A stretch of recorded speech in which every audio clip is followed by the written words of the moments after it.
Ya, assalamualaikum. Iya, tafadhol, suaranya kecil ini Pak, bisa diangkat? Halo, assalamualaikum Pak Ustaz. Waalaikumsalam warahmatullahi wabarakatuh. Nah, ini Pak, semoga panjang umur Pak Ustaz selalu diberikan rahmat. Allahumma amin. Allahumma amin. Karena kebetulan saya banyak berguru sama Pak Ustaz. Barakallahu Kebetulan fikum. ini Pak Ustaz, saya ini ada masalah. Saya dulunya pemakai narkoba. Subhanallah. Ya, saya berhenti karena melihat ceramah Pak Ustaz, melihat ceramah Roja TV. Kebetulan saya punya istri, dia pernah berzina dengan laki-laki lain, tapi aku maafkan kesalahan itu. Iya. Karena ya saya maafkan, dan sekarang dia lagi hamil. Lagi hamil, tapi dia selalu berkata kasar dengan saya. Dan cinta saya itu mulai hilang, terkikis. Karena karakter dia berkata kasar dengan saya, itu mulai hilang. Apa yang harus saya lakukan, Pak Ustaz? Iya. Sedangkan saya pernah melihat ceramah Ustaz Salama yang apa yang namanya Ustaz Khalid. Katanya, iya, Ustaz Khalid Salama, kalau laki-laki tidak boleh merendahkan di bawah di mata wanita. Kalau kita dibutuhkan, ya kita membutuhkan 1000 kali. Kalau kita tidak butuhkan, kita tinggalkan dia. Tolong pencerahannya, Pak. Iya, barakallahu fiik, barakallahu fiik. Makasih. Iya, wa iyyakum masyaallah jamaah ya. Waalaikumsalam warahmatullahi wabarakatuh. Iya, pertanyaan yang ini seorang suami dulu pernah narkoba, artinya dia pernah hidup di dunia gelap. Narkoba, teman-temannya kita tahu. Dan dia punya istri, ternyata istrinya pernah berzina. Dan dia sudah maafkan. Ya, karena tidak ada yang sempurna. Semua pernah berbuat dosa. Dosa zina adalah dosa yang sangat besar. Tapi orang yang bertobat bisa jadi nih, kembali ke Anda sampaikan. Ketika seorang bertobat dari zina, bisa jadi dia lebih baik dari sebelum berzina. Apabila dia benar-benar bertobat. Seperti kisah seorang Imra'ah Ghamidiyah yang berzina, yang datang hamil kepada Rasulullah SAW, mengatakan ini hubla minaz zina. Lalu disuruh menunda rajamnya sampai dia melahirkan. Ketika lahir disuruh menunda sampai bayinya itu umur 2 tahun. Setelah itu baru dirajam. Apa kata Rasulullah SAW tentang wanita ini?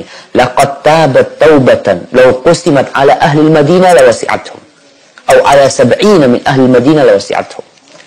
Kata Nabi SAW, wanita ini telah bertobat yang kalau taubatnya itu dibagi untuk 70 penduduk Madinah yang melakukan dosa, cukup untuk mengampuni mereka. Bayangkan, teman. Kalau benar bertobat, maka tinggal tadi seorang suami memaafkan istrinya. Baik, kau memaafkan istrimu berzina, lihat istrimu taubat enggak? Sebagaimana engkau alhamdulillah mengatakan sudah meninggalkan narkoba, semoga bisa istiqomah berjalan di atas hal itu. Tinggal sekarang dilihat istri tadi dia taubat beneran atau enggak, atau dia hanya minta maaf sama suami dan tidak akan mengulangi lagi sama suami, tapi sama Allah Jalla Jalaluhu tidak memperbaiki hubungannya dia. Artinya orang yang pernah melakukan dosa besar dituntut dia banyak beribadah, dituntut dia menyesali perbuatannya, meninggalkan dan berazam untuk tidak mengulangi lagi. Dia terus mendekatkan diri kepada Allah Jalla Jalaluhu agar Allah meridhoi dia. Ini. Kemudian sekarang kalau dia sudah benar-benar tobat, kau terima lagi, nggak ada masalah. Mudah-mudahan dia jadi lebih baik dari sebelumnya. Sebagaimana kau dulu pernah narkoba umpamanya. Yang kedua jadi masalah, ini istri dalam kondisi hamil tapi suka ngomong kasar sama suaminya, merendahkan suaminya. Ini masalah lain sekarang. Ini masalah lihat istri-istri yang tidak taat dan patuh kepada suami. Dan perlu dilihat apakah dia bersikap seperti ini karena hamil dia. Karena ada wanita-wanita yang agak labil ketika hamil. Kondisi perempuan ketika hamil macam-macam. Yang katanya orang bawaan anak ya. Ditambah lagi mungkin istri pendidikan agamanya rendah. Sehingga dia butuh nasihat, butuh tugas suami adalah memberikan nasihat, memperbaiki istrinya, meluruskan istrinya. Sekarang yang bertanya tadi, lihat, apakah dia bisa meluruskan istrinya, memperbaiki istrinya? Apakah sikap istrinya ini memang dari dulu, atau karena bawaan hamil? Sehingga seorang suami tetap berlapang dada menyikapi kondisi labil seorang wanita. Tapi kalau ternyata perempuan ini dikatakan tadi, enggak, memang dia sikapnya kurang ajar ya, tidak menghargai suami, tidak menghormati suami, maka di sini sang suami memperbaiki istrinya. Kata Allah Subhanahu wa taala, wallati takhafuna nusyuzahunna, dan wanita-wanita yang kalian takut ketidaktaatan mereka,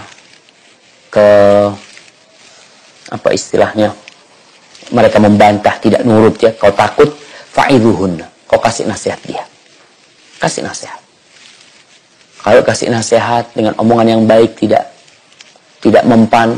Yang kedua, wahjuruhunna fil madaji, pisah ranjang. Yang ketiga, wadribuhunna. Kalau yang kedua nggak berguna, dipukul umpamanya, tapi pukulan yang tidak melukai.